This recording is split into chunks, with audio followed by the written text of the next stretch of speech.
చాలా థ్యాంక్స్ పెద్ది అని చెప్పేసి అయితే అంటూ ఉంటుంది. ఆ మాటలు విని అక్కడ ఉన్న చక్రి వాళ్ళ అన్నయ్య అయితే దేనికమ్మా అని చెప్పి అంటూ ఉంటాడు. ఇంతలో అక్కడ ఉన్న మహాలక్ష్మి అయితే సర్టిఫికేట్స్ లేకుండా కూడా నాకు ఇంటర్వ్యూని ఏర్పాటు చేశారు కదా, అందుకే చెప్తున్నాను అని చెప్పేసి అయితే అక్కడ నుండి వెళ్ళిపోతూ ఉంటుంది.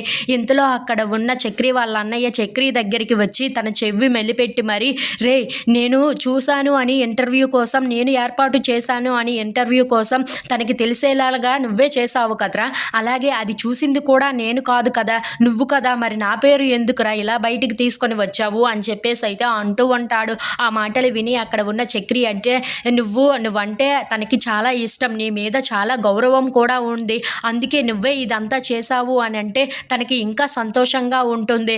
అదే నేను చేశాను అని అంటే తను సర్లే అని ఏదో మామూలుగా తీసేసుకుంటుంది, కానీ నువ్వు చేశావు అని చెప్తే ఇంకా చాలా సంతోషంగా ఫీల్ అవుతుంది అని చెప్పి ఇలా చేశాను అన్నయ్య అని చెప్పేసి అయితే అంటూ ఉంటాడు. ఇంతలో అక్కడ ఉన్న వాళ్ళ అన్నయ్య మాత్రం తర్వాత కానీ ఈ విషయం తెలిస్తే తర్వాత తను ఎలా ఫీల్ అవుతుందో ఏమో మరి తెలియదు కదా అని చెప్పేసి అయితే అంటూ ఉంటాడు.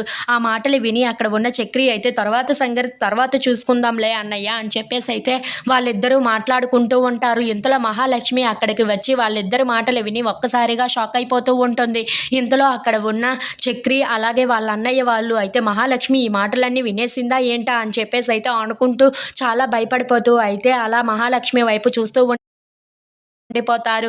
ఇంతలో అక్కడ ఉన్న మహాలక్ష్మి మాత్రం చాలా కోపంగా వాళ్ళిద్దరి దగ్గరకైతే వస్తూ ఉంటుంది. If you like this video please